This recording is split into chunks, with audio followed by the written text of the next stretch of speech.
지금 전 세계 해운 산업이요, 탈탄소화라는 정말 어마어마한 도전에 직면해 있어요.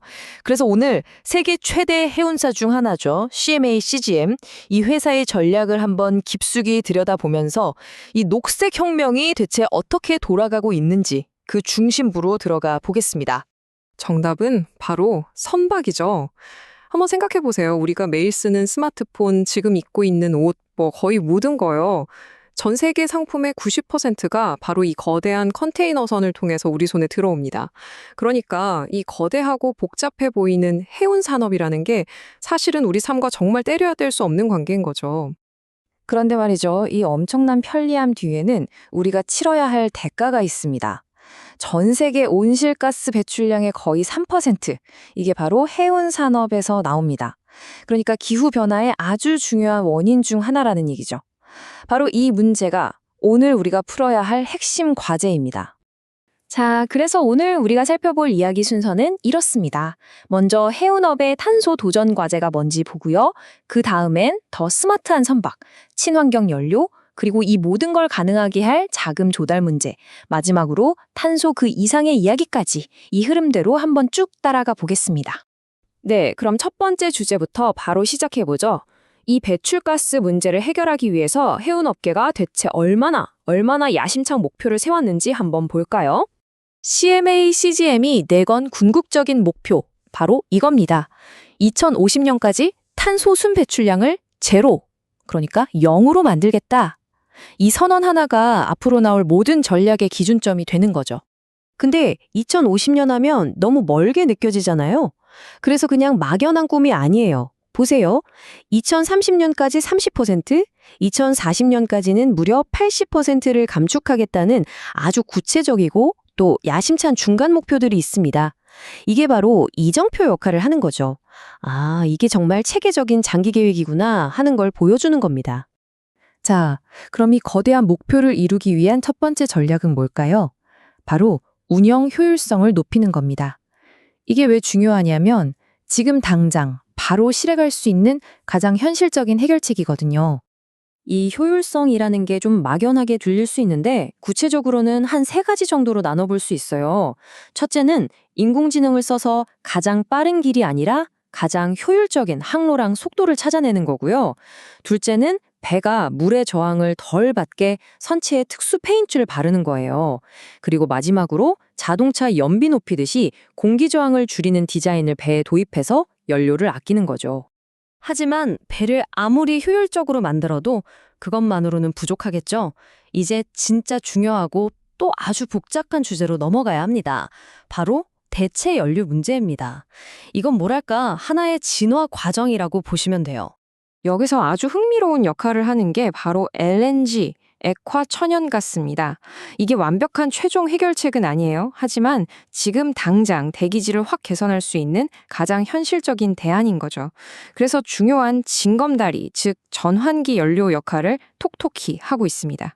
이 숫자를 보면 LNG의 효과가 얼마나 대단한지 바로 와닿으실 거예요. 기존 연료랑 비교했을 때 황산화물은 99%, 질소산화물은 92%, 미세먼지는 91%나 줄어듭니다. 이건 정말 압도적인 수치죠. 바로 이래서 LNG가 지금 단계에서 아주 중요한 겁니다. 자, 그럼 이게 최종 목적지일까요? 당연히 아니죠. LNG가 대기질 개선에는 정말 탁월하지만 탄소 배출 문제까지 완벽하게 해결해주지 못하거든요. 그렇다면 진짜 탈탄소화를 위한 다음 단계는 과연 뭘까요? 미래의 연료 전략은 크게 3단계로 볼 수 있습니다. 현재, 다음, 그리고 장기. 현재는 지금 쓰는 LNG를 계속 최적화하고요.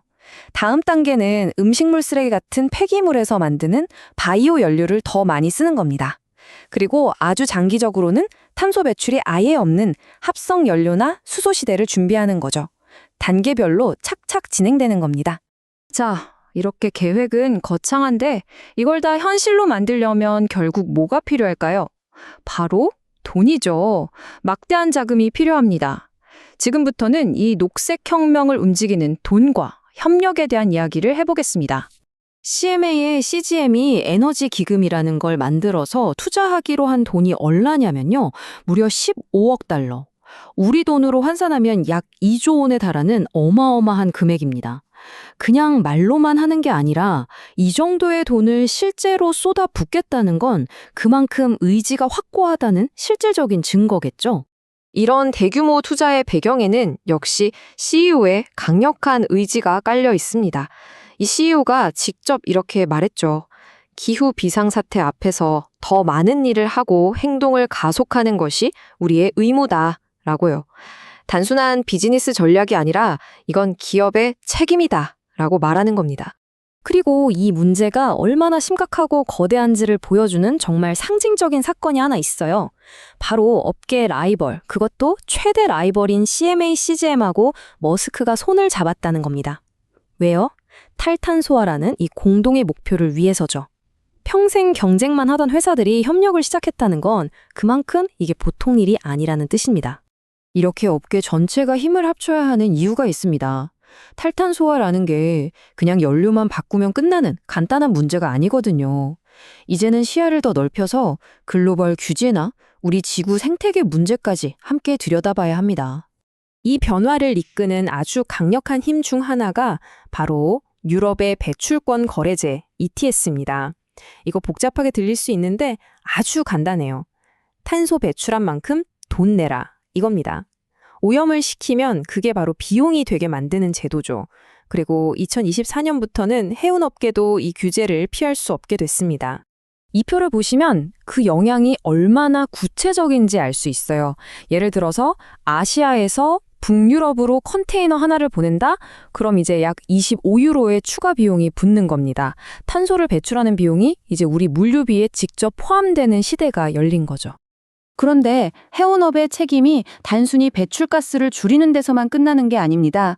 한 걸음 더 나아가서 자신들의 주 무대인 바다, 그러니까 이 해양 생태계를 직접 되살리는 일에도 적극적으로 나서고 있어요. 그 활동 무대가 잠만 전 세계적입니다. 파키스탄에서는 맹그로브 숲을 되살리고, 지중해에서는 해초를 다시 심고, 호주에서는 산호초를 보호하고, 이런 글로벌 프로젝트가 30개가 넘는다고 해요. 단순히 우리가 뭘 덜 해롭게 할까를 넘어서 어떻게 하면 지구 생태계 전체에 긍정적인 영향을 줄까 하는 책임감을 보여주는 거죠.